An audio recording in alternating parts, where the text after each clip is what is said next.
So it seems like I'm the only one from the Finance Committee on right now. But anyway, that's not a big problem. So we'll just get started. We got, 15 or so agenda items. The first one is the December revenue versus expenditure report. Thank you all for getting on. And hopefully we can get this done in an hour so you can drive to City Hall. So December review, revenue versus expenditure. Pat, would you take that one for us? Sure. Thank you, Councilor Allen. Tonight I'll be presenting the December revenue versus expenditure report. This is the midpoint of the fiscal year. As you can see, our revenues are right at 50%. That number is being driven by our state aid, which is at 50%, which is dispersed on a monthly basis. On the expenditure side, expenses are slightly ahead of that 50%, but that's due in part, as I've mentioned in the past, to the pension payment we make on July 1st, and also to our debt schedule for our principal and long-term debt. You can see that's at 68%. So that's driving that number a little higher. Okay. So we're within, pretty close to where we should be. And the things that might be a little bit off, you said they're explainable and there's nothing to be concerned about. Right. The big thing is the police retro payment that we just paid last week. And there's an order on the agenda tonight to transfer money into the police budget to fund that payment through the end of the fiscal year. All right. And that was, if I'm not mistaken, like 7 million or something like that. I believe it's 5.9. 5.9. Okay. Great. TJ or anybody from finance, you want to comment on that? Is that the right number? Comment on the police retro transfer? Yeah. Yeah, it's 5.9 million. It's agenda item 10. So I see it. 10. Yeah. Do you want me to talk about it now? Yeah, why not? Why not? We got a little groove on it. Go. Why don't you go? All right. So it's a transfer from free cash over to the police department salaries line. $5,906,492, and that is for retro for police salaries for fiscal years 21, 22, and so far 23. So this contract was a 4-year contract. It'll continue past this June, but the money that we've got here is just up till this June. The money we have where? Here that we're transferring? And this 5.9, does that cover the whole contract or just up through No. this? So this money is money that we need to pay them retroactively because their salaries changed. Okay. So they had been paying FY20 salaries up until now, and now that the contract is set up retroactively, we need to go back and pay them the salaries that were due since FY21. And this contract continues past this June, so the money that's needed for next year will be in the next year's budget. Correct. Okay. So we kind of did 2 items at once. Why don't we ask for any questions for Pat Burns on the December revenue versus expenditure? Any questions there? Okay, not seeing anybody. If you raise your hand and I don't respond right away, please just speak up because I don't see everything on the full screen. Okay, so we're good on Pat's and on item number 10, the free cash to the police department for the new contract. Any questions on that? Not seeing anything. Okay, that's good. Moving along, there are 2 good items to get started on. Item 2 is health services for the homeless grant, 2.3 million. Is someone here to talk about that? It looks like that will be me. So this is a healthcare for the homeless grant issued to the health department. No match required, $2.3 million. It goes through January 2024. It's a competitive grant that we've been awarded annually for 10 years. And it supports the salaries of 26 full-time employees and a portion of health insurance costs. And the program helps run the programming out of 311 State Street, and it includes programming for 3 counties, Hampden, Hampshire, and Franklin County. Okay, Lindsay, you said it's 26 employees or so. Are those employees at Helen's organization or are they in other organizations? They're in Helen's organization. Okay. Great, thank you. Any questions on that item? Item 2, healthcare for the homeless. Not seeing anybody or hearing anybody. That moves us on to item 3, Executive Office of Health and Human Services Youth Homelessness Grant increase, $240,000. Is that you again, Lindsay? I'm sorry, did I just miss somebody's message? No, okay. Yes, so I'll take that as well. It's a housing grant. It's actually an increase of $240,000, bringing the total grant award over $4 million. And it provides funding for youth programs in Hampden County. It does pay a small percent of 2 employees' times, stipends for the Youth Advocacy Board. It's a competitive grant. It staffs programming for youth homeless department programs and other programs in Hampden County. So it's an addition to an existing grant we accepted earlier. That's correct, yes. Okay. Any questions? Anybody there?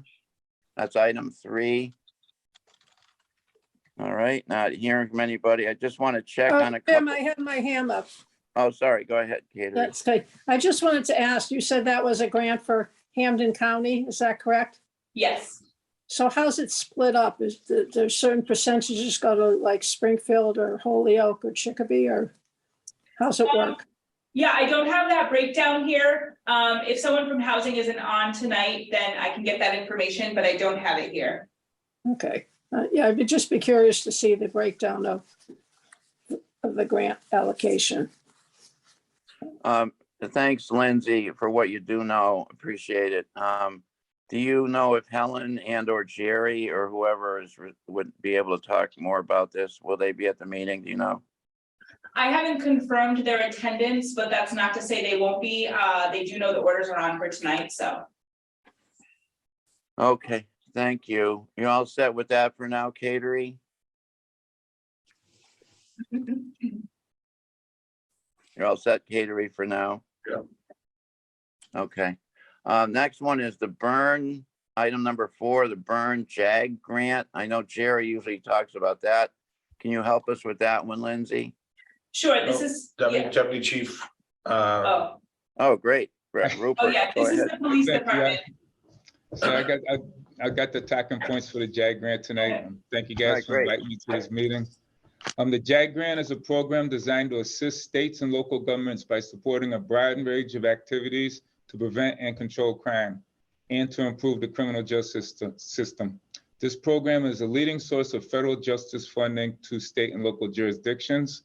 The grant program provides spending flexibility across various program areas, including law enforcement, crime prevention and education programs, drug treatment and enforcement, crime victim and witness initiatives, prosecution and court programs, corrections, technology improvements, and mental health programs.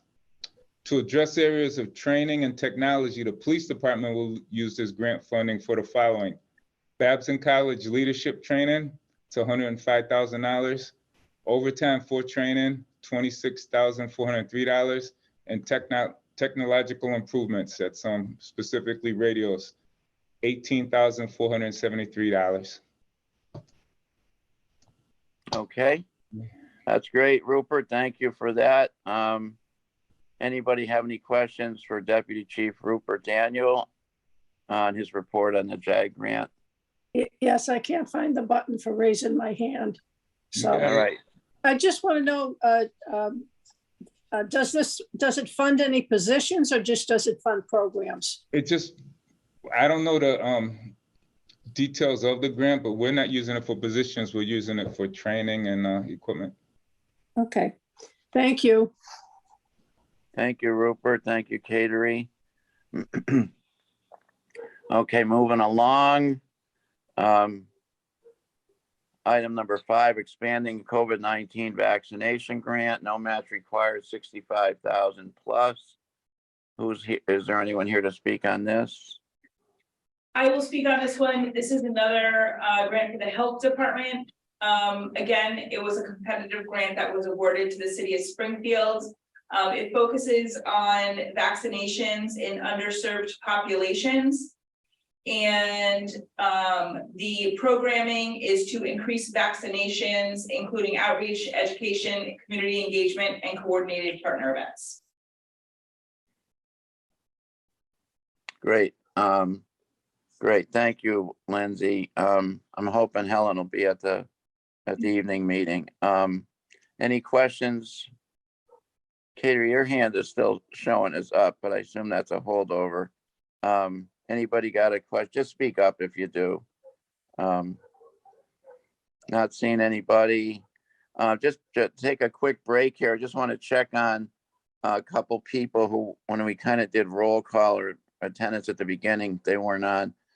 We have a phone number 1413-531-3825. It looks like, could you identify yourself? You're muted. Is that Bob Moynihan? Is that who it is? Yes, it Bob, is. Yep. Bob Moynihan, you're here for the pension stuff. You're on the retirement board. Great, thank you. And Haskell Kennedy, I don't see you, Haskell, but I know you're on the retirement board, and we aren't to the retirement board issues yet, but I don't see anybody else that I haven't identified. So thank you. All right, we just did item 5. Item 6, National Environmental Health Association grant, another grant. This is for 26,000. Can anybody speak to this? I can. Great, thank you. Okay, so this is a grant awarded by the National Environmental Health Association and the U.S. Food and Drug Administration. So this grant is to allow Springfield to put into place an improved program which adopts and implements FDA program standards, which includes retail food standards and reducing the occurrence of foodborne illnesses. Okay, so this is it's called environmental health, but it's really food related. Yeah, it looks like it's in conjunction with the FDA. Okay, that's great. Thank you, Lindsay, for helping out with that. Anybody have any comments on that? Okay, we're moving along. That was item 6. Item 7, Chris Ignoli's here. I assume this is yours, Chris. And by the way, I see Steve Lonergan's on. I appreciate Steve. I didn't mention you earlier, but thanks for being on. Chris, you want to take item 7, DPW Safe Streets and Roads for All? Sure, councilors, thank you. DPW has been awarded $15,012,800 by the Federal Highway Administration Department of Transportation under the Safe Streets for All program at the Fed level. That was a grant application we submitted in September, was notified last week for it. And the work that we are doing is going to be at 15 intersections around the city and along 10 corridors. And all of the work is safety related. Crosswalks, traffic signals, upgrade of intersections, etc. throughout the city. In the handout, I have mapping that shows the location and also a document that shows, excuse me, where and what we're going to be doing at each one of the locations throughout the city. But we are talking Boston Road, State Street, Wilbraham Road, Carew Street, Page Boulevard, the locations where you would think we would be looking for safety improvements throughout the city. Thanks, Chris. Is that using your traditional review of, I know you said annually you review all the streets for their condition and et cetera. Is this using that data to help figure out where you need to go? Actually, what we did is when we started this application process, we were working with Mass DOT, And through a matrix of putting together, looking at accidents, both vehicular, pedestrian, and bicyclists, looking at traffic volumes, looking at historic numbers along the corridors, putting that into a big matrix, and then coming up with a bunch of numbers, looking at where the most severe problems are throughout the city. So it was done in concert with us and Mass DOT. Okay, great. And how was the number like, did everybody like Holyoke, Chicopee, et cetera, did they also get money from this, or is it just- Absolutely not. Throughout the country, there were only 37 awards for implementation. Only 2 in Massachusetts, us in Boston, we were awarded 15. Boston was awarded 9. The only other community in New England was Providence. Providence was awarded 27 million. There were a number of awards for like planning grants that a lot of the planning agencies applied for, but nobody else other than us, Boston and Providence, nobody else was awarded anything in New England for actual implementation.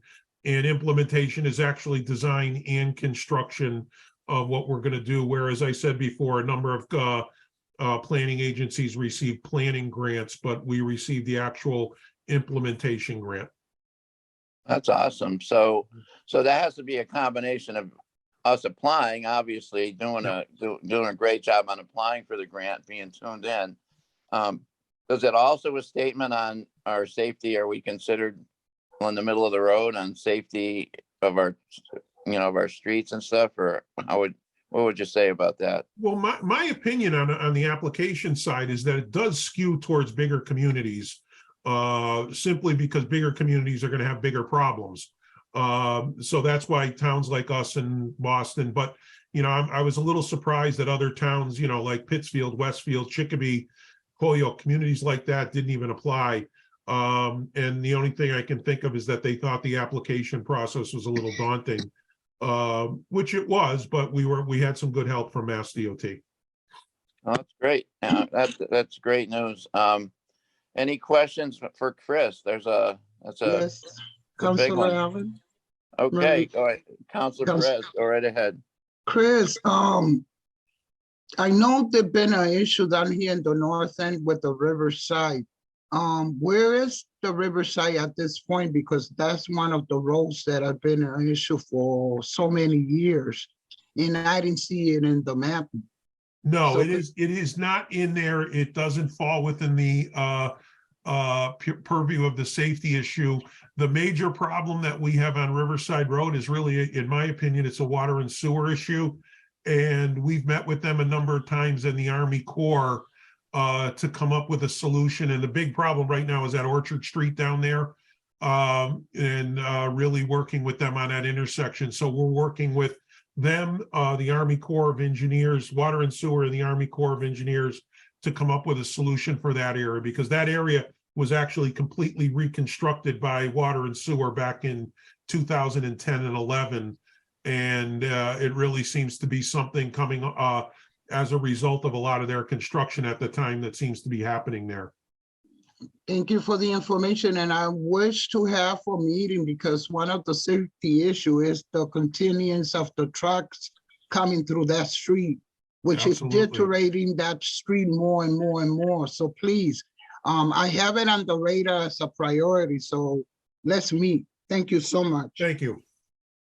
Thank you, Chris. Thank you, Maria. Okay, anyone else? I don't see any hands up, but anybody have any questions for Chris? Not seeing any. Thank you, Chris, for that info. That's great news. Thank you. That brings us to item 8, fiscal year 23, Safe and Senior Safe Grant, no match required, 13,000 plus. Is someone here can speak to that? Sure, I'll speak to that. So these are 2 grants for the fire department. The SAFE program, $10,000. This is for fire education for school-aged children. And the program reaches students in 50 public, charter, and private schools in the city. And then the Senior Safe program supports fire and life safety education for seniors. And it is used to provide presentations at senior centers, living centers, assisted living centers, nursing homes, and senior apartment complexes, in addition to home visits. Okay, so if everybody were here, this would fall under the fire department to speak about, Lindsay? Correct. Okay, great. Okay, so maybe BJ will be there at the evening meeting. I don't know that it would come up because it's under 50,000. Yeah, So we right. don't hear. Yeah. You're right. It's under our threshold. You're right. Okay, thanks. Thanks for that. Any questions for Lindsay on that? Not seeing any, so we're moving along here. Now we get to item 9, the increase of the cost of living adjustment for fiscal year 2023. This is on the pension. We have several people from the retirement board on this, including Pat Burns, who has already spoken. Pat serves as a city rep on the retirement board. Who's going to speak on this? Is that you, Pat? Yes, I'll start and I'll let the board add to anything they'd like once I hopefully explain what this order is establishing. The governor, former governor, now passed a one-time increase on the COLA in November. The COLA that everyone's receiving now is 3% on the first 13,000. This would be a one-time increase to 5%. So in terms of dollars and cents, that comes out to an additional $260 for the retirees that were receiving a pension on July 1st of 2022. And the executive director of the retirement board provided me with a count of 2,751 individuals who were receiving a pension on July 1st.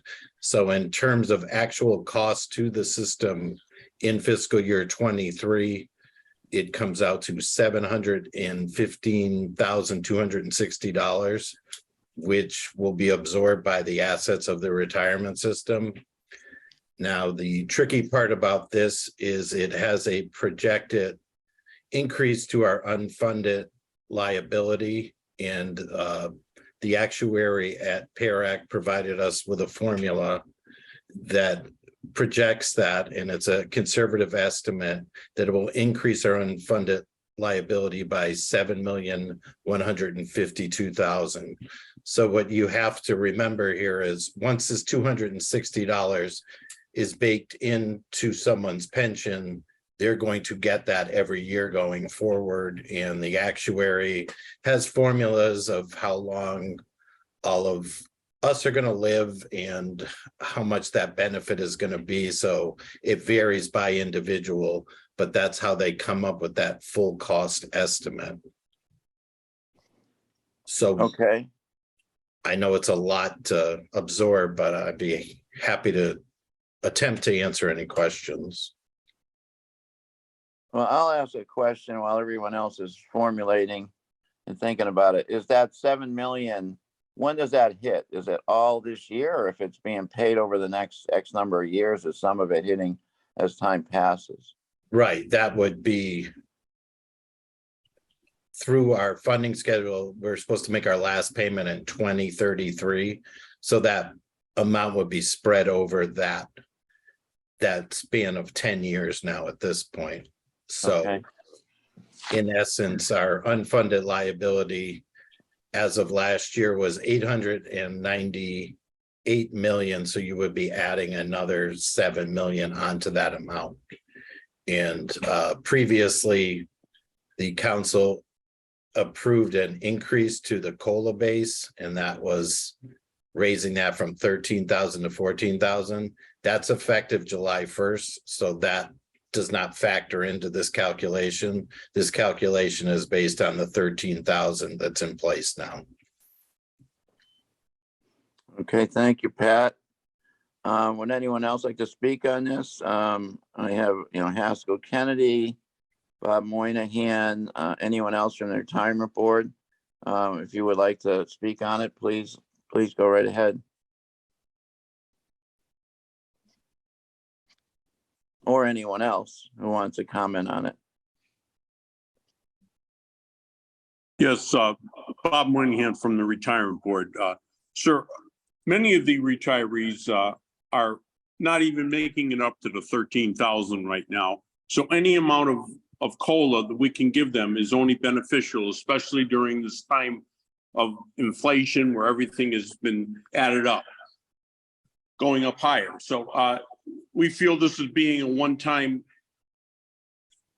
option that we should seriously look at it for the retirees who have been retired for a few years and are suffering from not being able to pay their living expenses. Okay. Thank you, Bob.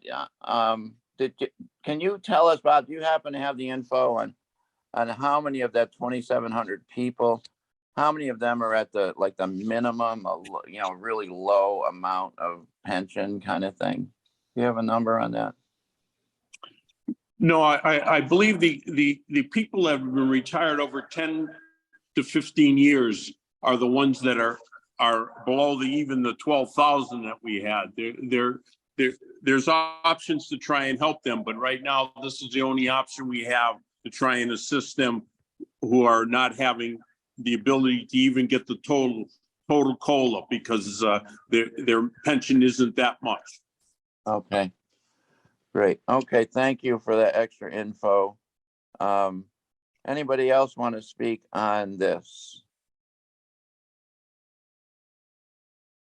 I'd like to, Mr. Chair, if that's okay. Sure. Yeah. Who's speaking? Mike Fenton. Oh, Mike. All right. Gotcha. Go ahead.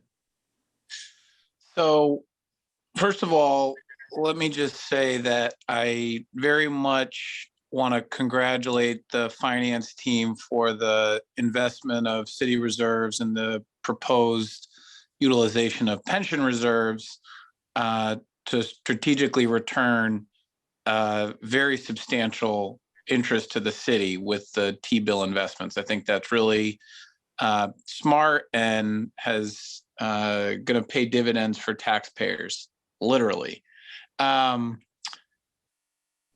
I'm not very comfortable with this. I recognize the need for a COLA adjustment. We've done the 3%. I also recognize the need and that there is a question of materiality in the overall context of our pension funding system. But for me, I'm concerned about giving a COLA adjustment above 3% in an environment when we continue to have these discussions about the unfunded pension liability. And while $7 million in increasing of that obligation is not largely material in the overall context of our liability, I just don't think we should be sending a message of increasing our COLA adjustment in a time when we all recognize the urgency of the situation with the pension. So I'm really uncomfortable with it for those reasons, but again, don't dispute the need or the impact that inflation and the economy has had on our retirees. That's certainly a worthy consideration. And but on balance, I'm just concerned about giving a COLA adjustment above our normal 3% in this time until we get closer to more appropriately funded. Okay. Thanks, Councilor Fenton. Thanks for your comment. Anyone else would like to comment on this item? Tim, I have my hand up. Oh, all right, go ahead. It's been up consistently, so I can't tell when it's new or not. It's always up. I'm going to just wave. I think that would Yeah, be just easier. wave. And Just it will wave. save my voice too. I understand Councilor Fenton's concerns. He's so good on these issues. So I'd like to know what the reaction to his concern is from either you, Pat Burns, or TJ, to give those of us who want to support it the reassurance that it's a good thing to do. I mean, I have to say, I agree with Counselor Fenton. I mean, it's a daunting liability that we have. But what I come back to is part of that liability is based on our active employees and the salary increases they receive. And you know, when we have that discussion, this doesn't seem to come up, so. But I do agree, I wish it was a one-time payment and it wasn't baked into the pension going forward. I wish we could have just made a $260 payment and then it would have been the actual cost would have been 715,000 and it would be a one-time thing for this year. But unfortunately, the way the legislation was written and the genesis of the legislation was the 8% increase that Social Security received. So that people lobbied the legislator to help out the retirees because most of our retirees do not receive Social Security. They're not eligible. Right. So that was part of it.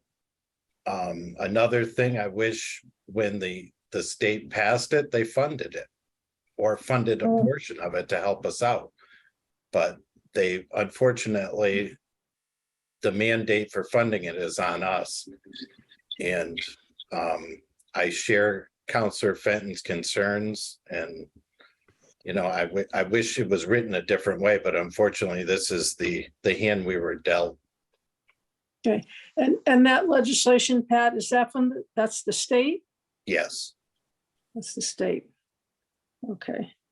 Well, a lot to think about. All right, thanks, Counselor Walsh. Are you all set with your comment, Counselor Walsh? Yeah, that. Okay, anyone else want to comment on this item 9? I would like to speak. Yeah, sure. Go ahead, Carl. I understand, you know, the total over the long period of time is 7 million is a lot of money. But we're looking at probably $5 a week for a retiree who right now, I mean, even like Social Security has raised it because the prices of gas, electric, everything, all the utilities, all the food prices and stuff like that. You know, it's when you're giving somebody who is making only $13,000-14,000 a year or $15,000 a year, an extra $5 a week, it's in a different perspective than what you would see in the total amount. So you know, it's unfortunate now that we're at a point where you know, our unfunded liability is where it is, but it is where it is. And unfortunately, too, the people who are retired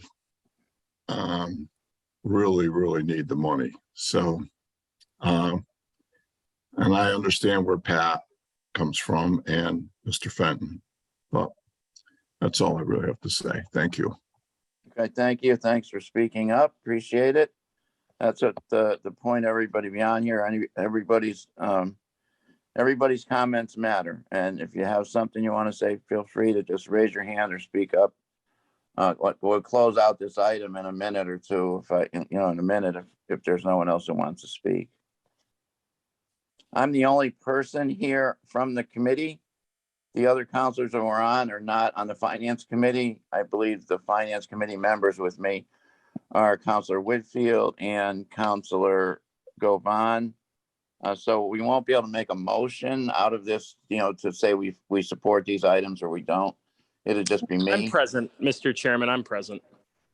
Oh, Counselor Letterman as president, he can be,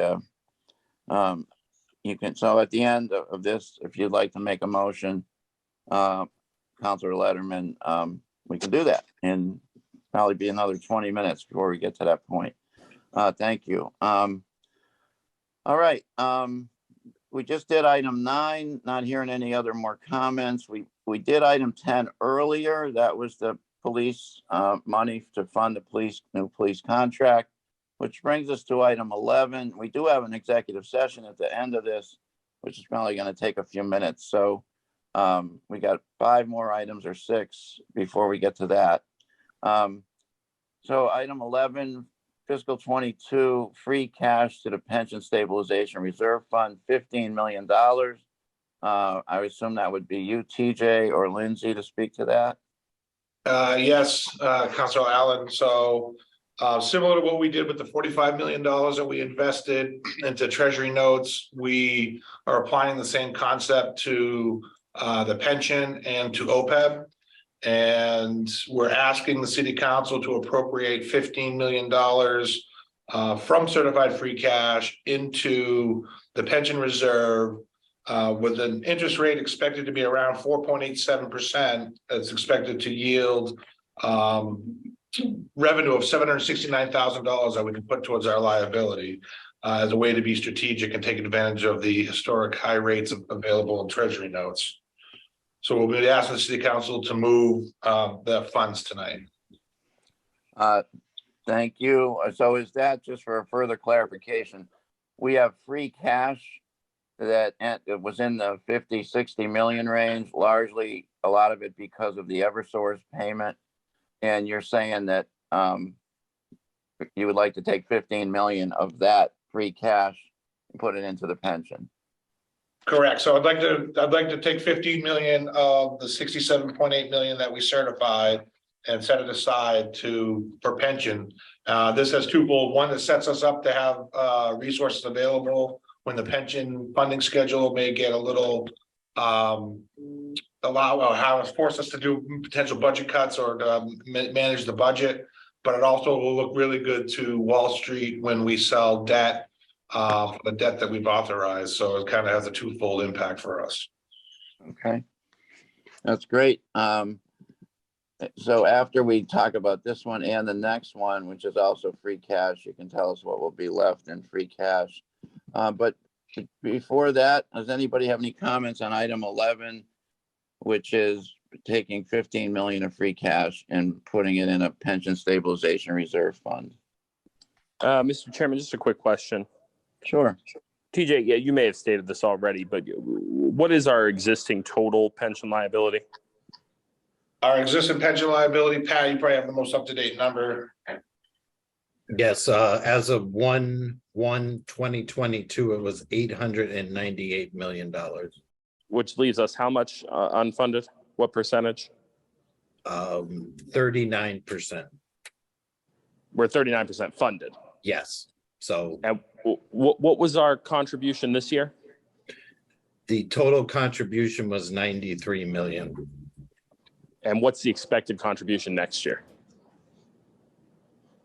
Hold on 1 second.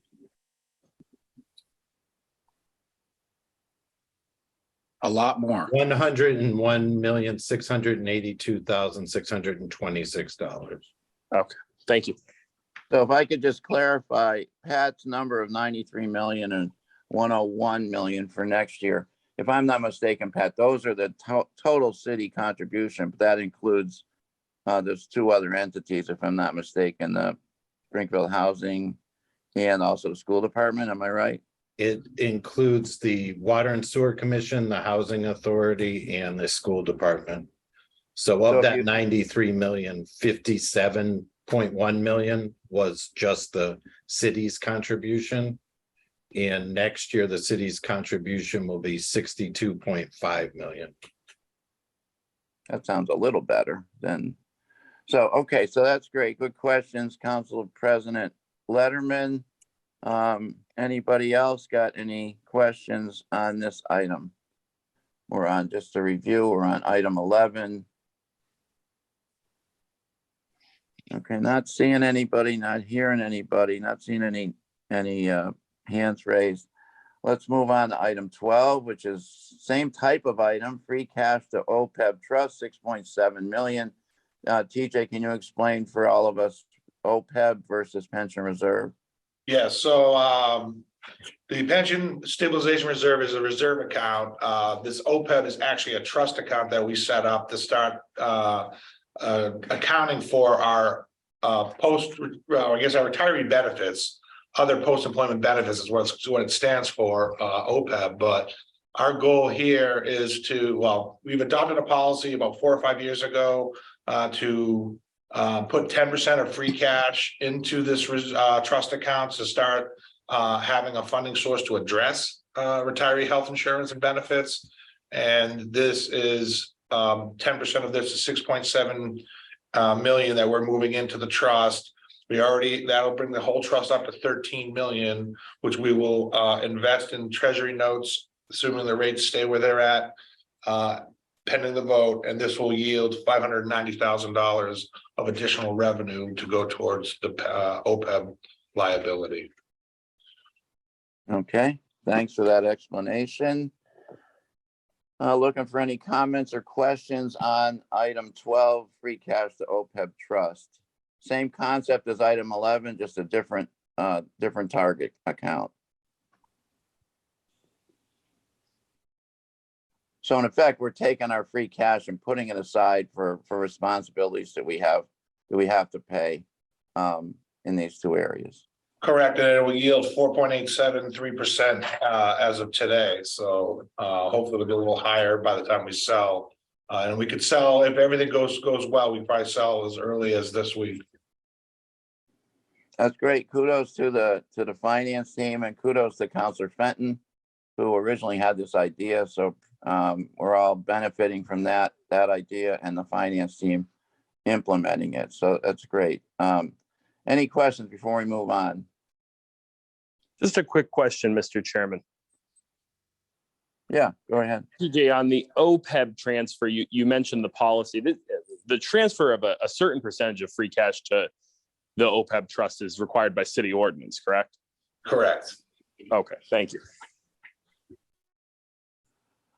Okay, I'm going to move to items 13. Thanks for your comments on items 11 and 12. A bond authorization for police vehicles of $1 million. TJ, would you take that one, please? Or Rupert, or whoever the right person is to. Deputy, I don't know if you want me to take that, or if you want to talk about the need of vehicles in the police department. I'll take it. I'll take the technical questions if you want to take the operational questions. Yeah, definitely. I'll take the operational question. Right now, we have a lot of vehicles that are getting really old and it's starting to cost a lot to maintain them. We have like 74 Crown Vics. Some of them go back to like 2007. One of the problems with our department, we're driving vehicles 24 hours a day, 7 days a week. And then, just day-to-day driving, guys have accidents, things happen. When we get these vehicles, part of the thing we have now with cost increase, some of these vehicles have gone up between $10,000 and $14,000 each. So even with this $1 million, we're not going to get that. I feel we're not going to get the proper amount of vehicles that we actually need. But with this money, we're planning on getting marked and unmarked cars, mobile radios for them, mobile data terminals for those cars. We got to get a prisoner transport van, get more modern, license with seatbelts in it and video camera equipment in it. And then we have to replace one of our Harley Davidsons for traffic control. Okay, thank you, Deputy Chief Daniel. TJ, did you want to add a little bit on the financial side of that? Yeah, so right now we're looking for a bond authorization of $1 million to get us the ability to order the vehicles that the deputy mentioned, because there's been a long lead time for vehicles in the last few years. Deputy Chief is right. $1 million used to buy 20 vehicles. Now it's going to buy roughly 14 or 15 due to inflation and the cost of everything that's gone up. We're continuing to monitor the fleet and go after grants and look for other ways to enhance our fleet. So this is part of a larger plan, but we're still trying to address the needs of the department. Okay, thank you. Any questions from anybody on the proposed bond authorization to purchase police vehicles? No. Catering, did you have a comment or no? No. Okay, thanks. I don't see anybody's hands. I don't see anybody waving, so I'm going to move on. Thank you. TJ and Rupert for that info. It gets us to 14, 15, and 16, all of which look like they can be done pretty quickly, which I hope is true. But Lindsay, you probably have the broadest view of these things. Could you just give us a quick and dirty on these different items? Sure, so there is donations over 16,000 for TJO. And that is from November and December of last year, 22 separate donations, the most substantial of which was 7,000 from Linda Kopp. No specific purpose, and the department will be using them for TJO's operational expenses. Okay, thank you. Is How about bills of prior year on TJO? Yep, that's also for TJO, just under $3,000 for services rendered in FY 22 for MWI Animal Health is the vendor. Okay, any questions on any of either of those items? Nope. Okay, thanks, Lindsay. And one more, Human and Health and Human Services donations, 2,500. Yep, this is 2,500 specifically for Project Baby Springfield. And the donations came from $1,000 from Community Foundation of Western Mass, 500 from Square One, 500 from Bay State, and 500 from Mother Woman Inc. Okay. Sounds good. Any questions from anyone? That does it for the regular agenda. You can see if you're looking at the agenda, there's an executive session, which we're not going to have a lot of time for, but we're going to try to get started on it. Councilor Letterman, did you want to make a motion on these items, or did you want to just let it go and we'll talk about them at the council? Tim, can you clarify, when is the executive session? Is it now? Yeah, it's Oh, now. It might also be later, but it's now. It's in the committee meeting. That's why I'm trying to move through these last couple items so we can at least get a look at a start at it. Councilor Letterman, did you want to make a motion?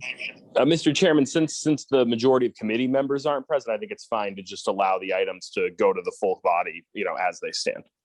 Okay, that's fine. So what that means is there'll be no motion coming out of this committee. And we'll discuss all these items at the full council meeting in 40 minutes. So thank you, everybody, for participating in this. And now, Sean, are you on this? Is there another link, Mr. Chairman? I believe there is. I don't have it. Sean, are you on? Sean from the council office I was talking to him before the meeting. So this Hold on one meeting second, Mr. Chairman. I'm here in the office, but Sean just took a phone call from a constituent. So give us 1 second and we'll figure that out. So Okay, there's for a separate, those of you who are not involved in the executive session, There is. the regular meeting is adjourned. Yeah. okay. Okay. Thank you, everybody, for participating. So is there a separate link for the executive committee? There's supposed to be, I'm looking right now. Okay, This is executive session day. I've already been in 2 of them in the audit meeting. Let's see, finance. Yeah, it's at that's executive session city council meeting. Let's see what Jesse and Sean come back with. okay. There's a link that we would have received for executive session in the council meeting, but this is the committee meeting. And I don't know what to say.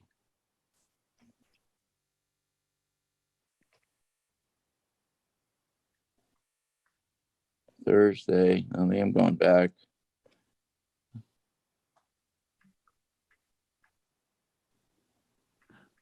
Jesse, are you still there? I'm here with Sean, Mr. Chairman. He's looking for the executive session link now. Okay, thanks. No.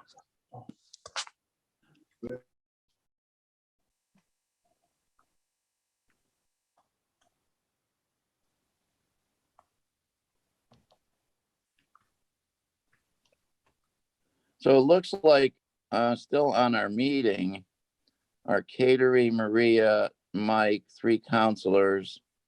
Looks like Mr. Moynihan is still on. You don't need to be on, Bob, at this point. So, Lisa's Mr. not- Chairman, it looks like the link that was sent out for this meeting says that it is the meeting link for both the executive session and for the regular meeting. So what I'm going to advise is that I will have to make a motion for us to enter executive session as the second. There is a link. There's a second link, Sean? Both links are set in the same email. Okay, so the link, hang on, Mr. Chairman. So the link is present in the original Finance Committee email. So there's 2 links. I'm gonna send it. Sean is going to send that email right now to the entire council. And so I will need to make a motion that we enter executive session that we will need to vote on, and then we'll need to log on to that link. And for those of us who are trying to get to City Hall for the 7 o'clock meeting, like myself, I'll do it in process, I guess, from my car. I'm doing the same, Mr. Chairman. Yeah, I knew this would be a long meeting, and I knew we'd be up against it time-wise. Mr. Chairman, I mean, at your discretion, you know, we could table that item and just take up the executive session at the regular meeting. I personally think that's a better idea. We're all in a bit of a scramble, and we're gonna have to discuss it with everybody else. Correct. So Anyway. if that's the case, then at this time, I would make a motion to table the final agenda item, which is the executive session. I would second that. Lisa, I know it's your item. We will have to deal with it in the council meeting. Because we're That's just, fine. I'm gonna be there anyways. I'm in my office. I'll just walk over there in a few minutes. okay. Well, we would probably have to do that anyway, but. we Right, won't I get was gonna do that anyways. Right, so I think that's a better idea, Mr. President, so we'll make that decision to not have the executive session in the committee meeting. Everybody get ready. Our So, Mr. council Chairman, meeting- I've made the motion, you've seconded it. I need you to call for a vote on the motion to table the executive session. Okay, on a motion to table the executive session. I think vote yes. It's just you and me, so you vote yes and I vote yes, so